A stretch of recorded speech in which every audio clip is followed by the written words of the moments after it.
Muchas bendiciones, mis hermanos, que la paz y las bendiciones del Señor sea con cada uno de ustedes. Volvemos hoy nuevamente con la parte que nos resta del estudio para esta semana, la perseverancia de los santos, y estamos ya a la altura de la tercera parte o el tercer texto que nos corresponde sobre este tema de nuestra confesión de fe. Y agradecidos estamos del Señor porque podemos comunicarnos por esta vía. Permítanme citar de manera inmediata el texto de nuestra confesión de fe. Cito: y aunque los santos, mediante la tentación de Satanás y del mundo, el predominio de la corrupción que queda en ellos y el descuido de los medios para su preservación, caigan en pecados graves y por algún tiempo permanezcan en ello, por lo que incurren en el desagrado de Dios y entristecer su Espíritu Santo, se les dañan sus virtudes y consuelos, se les endurece el corazón y se les hiere la conciencia, lastiman y escandalizan a otros y se acarrean juicios temporales. Renovarán su arrepentimiento y serán preservados hasta el fin mediante la fe en Cristo Jesús. Es interesante, y esto me hace recordar algo que escribió un autor del siglo pasado que decía: si Cristo murió por ti, nunca te perderá; de lo contrario, Dios sería injusto. Castigó a Cristo por tus pecados y también te castigó a ti. Dice Tesalonicense, en la primera carta a los Tesalonicenses, capítulo 5, versículo 14: y os exhortamos, hermanos, a que amonestéis a los indisciplinados, animéis a los desalentados, sostengáis a los débiles y seáis pacientes para con todo. La iglesia es como un taller, y un taller donde son llevados los creyentes allí. Todo el que está allí es porque está en un proceso, ha tenido dificultades, están en proceso de santificación, tienen de perfecto, para decirlo de otra manera. Pero la palabra de Dios se está encargando allí de purificar, de arreglar lo que está dañado, de sanar todo cuanto hay en sus corazones. Tienen lucha con el pecado que muchas veces los vence y los hace caer. En la iglesia debemos tolerarnos los unos a los otros. El más fuerte debe llevar la carga del más débil. Yo debo cuidarme y yo debo cuidar a mis hermanos. No se trata de que yo solo me cuide y que yo esté brindado, porque no es así. Es que yo me cuido en primer lugar, y en segundo lugar también ese cuidado va a ser extensivo a mis hermanos en la fe. Y debo entender que así como todos los dedos de las manos, usted ve que los dedos de la mano todos no son iguales, ni son tampoco del mismo tamaño, así por igual lo son los creyentes. No son todos iguales, no son todos de la misma madurez, o no han alcanzado todo el mismo grado de madurez. Habrán creyentes maduros que podrán manejar cualquier situación que puedan enfrentar en su vida, pero habrán otros que no, que habrá que ayudarle en el enfrentar las distintas tormentas y dificultades de la vida. Habrán creyentes también fáciles de enseñar, y habrán creyentes fáciles de guiar, y habrán otros mucho más complicados que van a dar problemas y que van a durar más tiempo en el proceso de madurar en la fe. Fíjense en este texto que acabamos de leer, que habla de los ociosos, y estos ociosos dice que deben ser amonestados. Y yo pregunto, ¿quiénes son los ociosos? Son aquellos que no les gusta trabajar. Esos son los ociosos, que andan de manera desobediente y quieren andar de casa en casa o pidiendo ayuda siempre, mostrando que están en cierta necesidad por la razón particular que no cuentan es porque a ellos no les gusta trabajar. Son gente que le gusta vivir del cuento. Pero dice el apóstol Pablo que a esa gente no hay que despreciarlo, que a esa gente no hay que expulsarlo, que a esa gente no hay que mandarlo al infierno, no, hay que amonestarlo. Y hay que enseñarle que el Señor nos manda a trabajar y a suplir con nuestro trabajo las necesidades primero de nuestra familia y luego a colaborar con la familia de la fe. Y de igual manera podríamos hablar del trabajo en la iglesia. Hay gente ociosa en cuanto a lo que es el trabajo de la iglesia, gente que no le gusta involucrarse en lo que se hace en la iglesia, que son una especie de espectadores, que les gusta que les sirvan. Es como estas personas que van a los restaurantes y se sientan a esperar que vaya el camarero y le lleve para que ellos pidan su orden. Entonces ellos piden la orden, se quedan sentados esperando, se le prepara la comida, la cena, el plato, es llevado a la mesa, entonces ellos comen, pagan y se van. Pero la iglesia de Jesucristo no es eso. La iglesia de Jesucristo ni es un club, pero tampoco la iglesia de Jesucristo es un negocio privado. La iglesia de Jesucristo es una comunidad de fe y nosotros debemos vivir como una comunidad. El Señor nos manda no a que nos sirvan, sino que nos manda a que nosotros debemos servir. Si hay un operativo de limpieza en la iglesia, este tipo de gente ociosa no le gusta asistir. Siempre tienen cosas que hacer. Siempre ya tenían algo de antemano que hacer. Se les solicita hacer algún trabajo en la iglesia y no pueden. Se necesita gente para que colabore en el sonido o colabore en la música. Y simplemente si aceptan, llegan tarde para obligar a quien los colocó allí, que a quien lo puso a colaborar o a servir, para obligar a esa persona que los quite de donde los colocó. Tenemos que entender que todo el que sirve en la iglesia sirve al Señor. Y no es justo que teniendo nosotros hermanos en la iglesia tenga que pagar a un hermano de otra congregación para hacer lo que bien pudiera hacer un hermano de la iglesia local. Muchas veces somos ociosos, muchas veces somos haraganes, y no nos involucramos de manera directa en las cosas de la iglesia. Y eso debe cambiar, hermano. Eso no debe ser así. Mi intención es que el Espíritu Santo tome esta palabra y que la aplique al corazón de cada uno de ustedes. Y que cada uno pueda autoexaminarse, autoevaluarse y ver si esto lo está haciendo. Y si lo está haciendo, bueno, que usted pueda hacer los ajustes en su vida para usted cambiar y usted ser diferente con la iglesia. Nosotros todos somos la iglesia y todos estamos llamados a servirnos los unos a los otros. También el apóstol Pablo hace un llamado de alentar a lo de poco ánimo. Hay hermanos que necesitan un acompañamiento más cercano. Hermanos que están atravesando por dificultades, hermanos que están atravesando por crisis y necesitan que se le trate de cerca. ¿Por qué? Porque no somos iguales. Y como no somos iguales, no vamos a reaccionar todo de manera igual. Somos diferentes y las crisis nos golpean de manera distinta. Hay hermanos que necesitamos tenerle paciencia. Constantemente tendremos que vivir aconsejándole y mostrándole el camino a seguir en medio de las dificultades. Pero también hay otros que ellos mismos se sacuden el polvo, se levantan y salen corriendo hacia la meta. Pero hay otros que no, que hay que levantarlo, hay que añoñarlo, hay que quitarle el polvo, hay que sacudirle el polvo, hay que ayudarlo a recobrar fuerza para que pueda volver de nuevo a caminar. Pablo habla de sostener a los débiles. Y esto es lo que el apóstol Pablo está enfocando.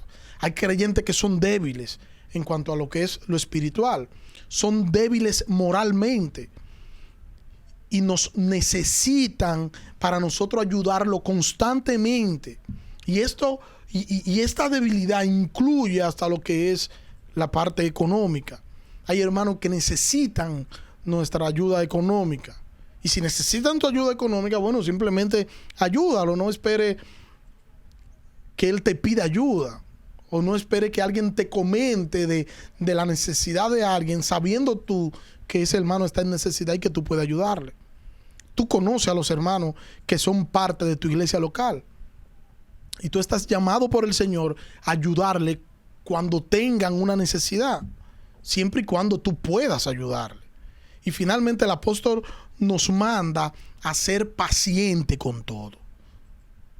Nos está diciendo que no nos irritemos, que tengamos paciencia, que mostremos la gracia de Dios en nosotros con el trato mutuo. Que no olvidemos dar gracias a Dios por todo cuanto nosotros recibimos. De igual manera, cuando un hermano en la fe te provoca, muestra la gracia de Dios. Cuando quiere alguien irritarte de manera intencional, perdónalo y muestra la gracia de Dios en ti. Esta debe ser la forma en que la iglesia debería tratarse, donde los más fuertes ayudan a los más débiles, donde el que más puede ayuda al que menos puede, donde la paciencia y el perdón predominan o deberían predominar por encima de nosotros mismos. Nosotros somos la iglesia de Cristo y debemos mostrar con nuestro trabajo lo que nosotros somos. Y el amor del uno para con el otro dirá si nosotros somos iglesia o no somos iglesia. Recuerden que el Señor dice, en esto la gente va a saber que ustedes son mis discípulos, en el que ustedes se amen los unos a los otros. Y este amarse los unos a los otros tiene que ver con un amor sacrificial. Es que tú te vas a sacrificar por tu hermano. Mira cómo dice Corintios, primera carta a los Corintios, capítulo 8. Vamos a leer desde el versículo 9 hasta el versículo 13. Dice allí el texto: mas tened cuidado, no sea que esta vuestra libertad de alguna manera se convierta en piedra de tropiezo para el débil. Porque si alguno te ve a ti, que tienes conocimiento, sentado a la mesa en un templo de ídolo, ¿no será estimulado su conciencia, si él es débil, a comer lo sacrificado a los ídolos? Y por tu conocimiento se perderá el que es débil, el hermano por quien Cristo murió. Y así, al pecar contra los hermanos y herir su conciencia, cuando ésta es débil, pecáis contra Cristo. Por consiguiente, si la comida hace que mi hermano tropiece, no comeré carne jamás, para no hacer tropezar a mi hermano. Las cosas no podemos hacerlas solo pensando en nosotros y pensando en nuestra libertad o pensando en nuestro derecho como cristianos. Tenemos que pensar en los hermanos a los que nosotros pudiéramos dañar con nuestra actitud. No importa lo loable que algo parezca o que sea, si eso es utilizado para dañar a un creyente, entonces resulta ser que eso no es tan loable como se pudiera ver, sino que tiende a ser algo malo, algo dañino. El hermano débil puede sentirse tentado a hacer lo que su conciencia condena, y para él esto es pecado. Por eso es que Pablo nos habla aquí de lo sacrificado a los ídolos. Y Pablo está enfrentando un problema de ese entonces. Yo estoy tratando de hacerlo contemporáneo a nosotros. Y haciendo eso contemporáneo, usted sabe que tomarse una copa de vino no es pecado. Usted sabe que no es pecado.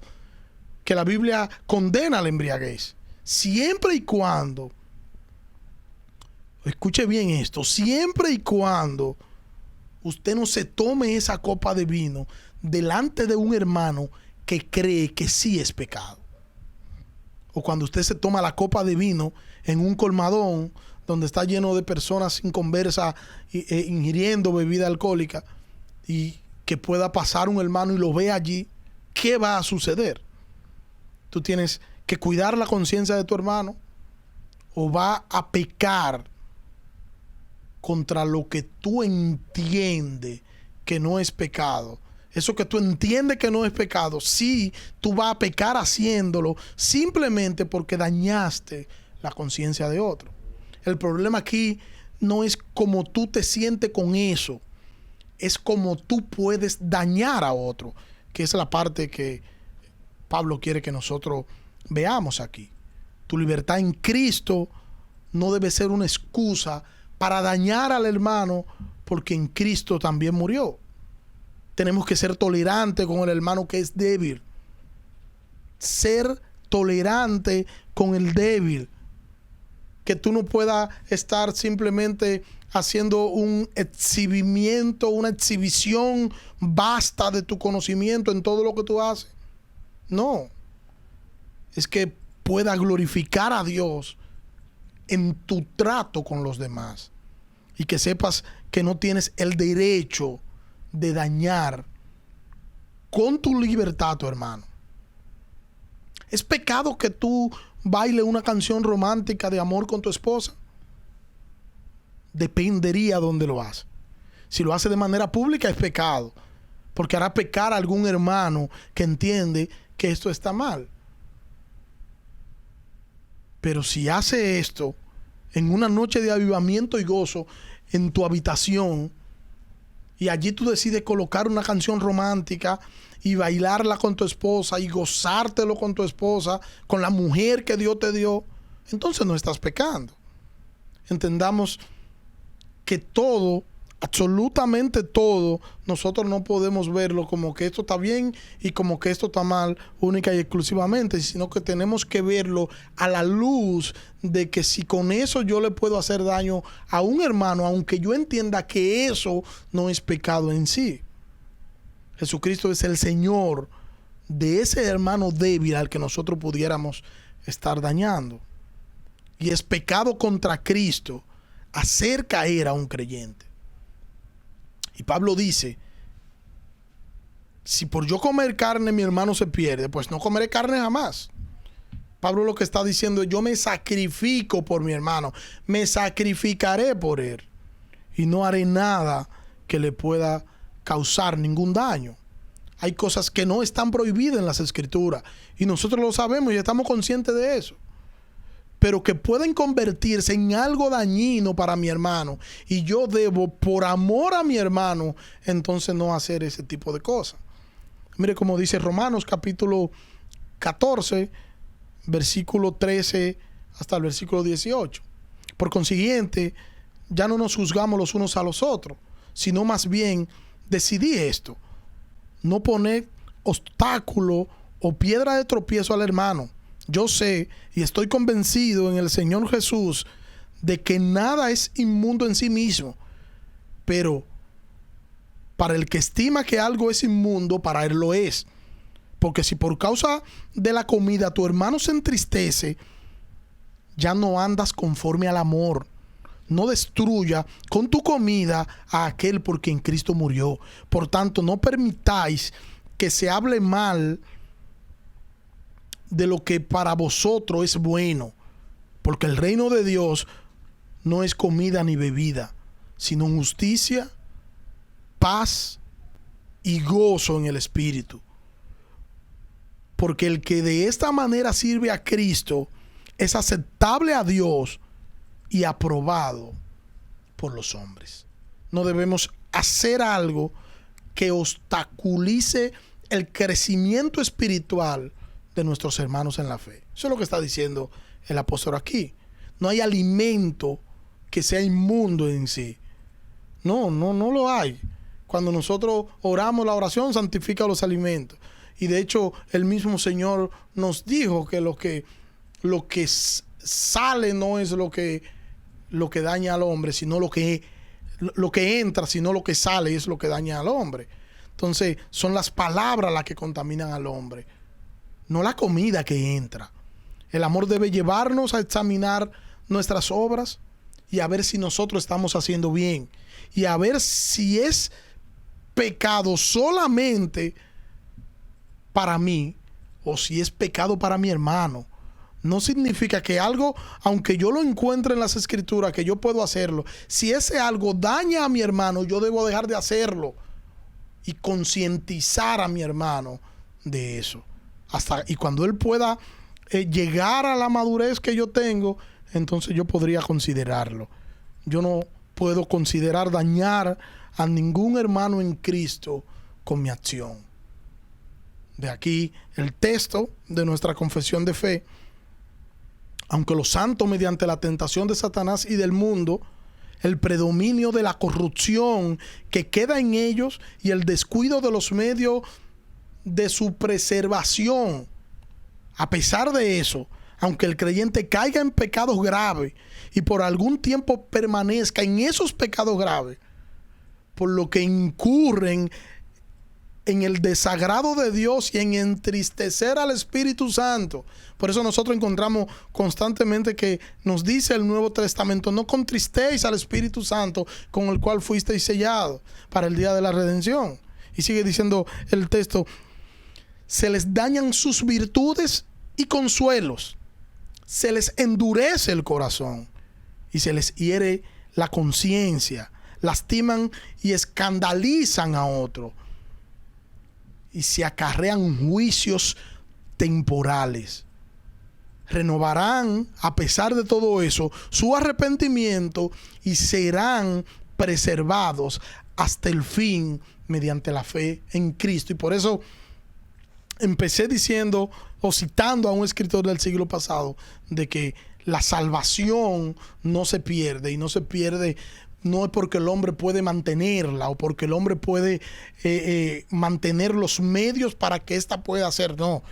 No se pierde porque el Dios que dio la salvación, ese Dios es el mismo que provee los medios para que el hombre persevere en cuanto a lo que es la salvación, para que el hombre persevere. Y todos estos medios de gracia son provistos por el Señor para que el hombre pueda perseverar en la salvación. Primera de Juan, capítulo 3, versículo 9. Ninguno que es nacido de Dios practica el pecado. El que practica el pecado dice que es del diablo, porque la simiente de Dios permanece en él y no puede pecar. ¿Por qué no puede pecar? Porque es nacido de Dios.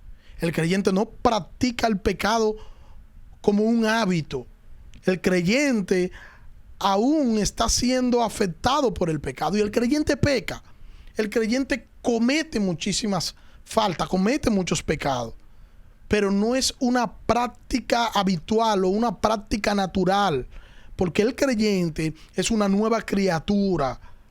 Y como es una nueva criatura, tiene una nueva naturaleza. Y su nueva naturaleza no está inclinada al pecado. Él tiene problemas con el pecado. Él tiene crisis con el pecado. Él tiene pecados que le llaman la atención. Ahora, él no vive de manera habitual en ese pecado. El cristiano genuino no tiene el pecado como una acción habitual, que es lo que estoy diciendo. No es una acción habitual donde el creyente de manera natural, eso es lo que le sale, porque ya esa naturaleza inclinada al mal ha sido transformada y ha sido cambiada, y ahora el que está en Cristo nueva criatura es. Las cosas viejas pasaron y aquí todas, absolutamente todas, son hechas nuevas. Primera de Juan, capítulo 5, versículo 18. Sabemos que todo aquel que ha nacido de Dios no practica el pecado, pues aquel que fue engendrado por Dios le guarda, y el maligno no le toca. El que posee la naturaleza de Dios no continúa pecando o no persiste en la práctica del pecado. ¿Va a pecar? Sí, va a pecar, pero se va a arrepentir, será perdonado y seguirá hacia adelante. Aquel que ha sido engendrado por Dios, Dios le guarda. ¿Y por qué el creyente está seguro? Porque el creyente es guardado por Dios. Y dice que el maligno no le puede tocar. ¿Recuerdan a Job?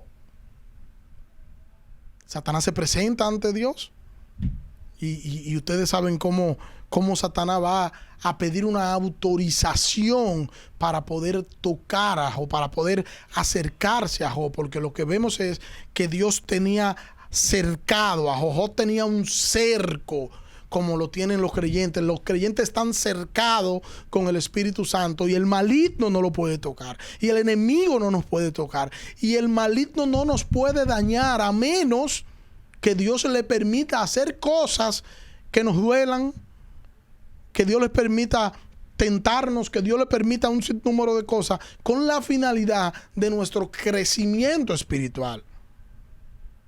El Señor está en control. Nosotros somos sus hijos. Nosotros somos sus criaturas. Y el Señor nos ama. De tal manera nos ama que su Hijo murió por nosotros en la cruz del Calvario. Y al igual que Job, nosotros estamos seguros y estamos protegidos en los brazos de nuestro Señor. Estamos seguros en Él. Y todo cuanto pasa en nosotros y todo cuanto pasa a nuestro alrededor, nuestro amado Salvador tiene control de ello. No importa cómo esto se llame. No importa que tu crisis sea una enfermedad. No importa que tu crisis sea una situación económica difícil. No importa cómo se llame. Tu Dios tiene control absoluto de ello. Y si tu Dios te está permitiendo atravesar por eso, es porque tu Dios tiene un plan, es porque tu Dios tiene un propósito. Tú tienes que creer y aferrarte a sus promesas y creer que Él va a hacer como ha sido hasta ahora, que no te ha abandonado ni te ha dejado solo. Vamos a perseverar. Los santos van a perseverar en la fe y van a perseverar porque ha sido el mismo que murió en la cruz. El mismo Dios que murió en la cruz ha sido el mismo quien ha provisto los medios para que nosotros podamos ser salvos. ¿Puede descuidarse un cristiano? Sí, puede descuidarse un cristiano. Y lo vemos a diario. De ahí a que pierda su salvación son dos cosas distintas. Porque el Señor lo va a traer.